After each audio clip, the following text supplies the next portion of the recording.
Hello বন্ধুরা, নতুন একটা ভিডিও নিয়ে চলে এলাম। আজ বানাবো কই মাছ। আর এটাকে আমাদের ওখানে এটাকে কি খয়রা মাছ বলে, আমি ভালো জানি না। এটা ভাপা করব। এখানে দেখো শুকনো লঙ্কা আর জিরা বেটে নিয়েছি। এখন পরিমাণ মতন লবণ দিয়ে দেব, আর পরিমাণ মতন হলদি দিয়ে দেব,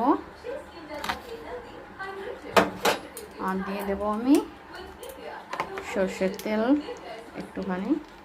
ব্যাস, মশলাটাকে প্রথমে ভালো করে মেখে নেব। মাছগুলো দিয়ে দেবো ভালো করে। মাছটা মেখে নিয়েছি, উপর থেকে হালকা একটু সরষের তেল দিয়ে দেবো, আর দিয়ে দেবো দুটো কাঁচা লঙ্কা।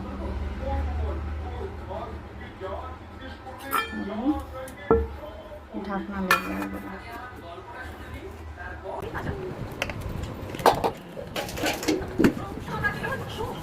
দেখো বন্ধুরা, কত সুন্দর হয়েছে মাছ ভাপাটা।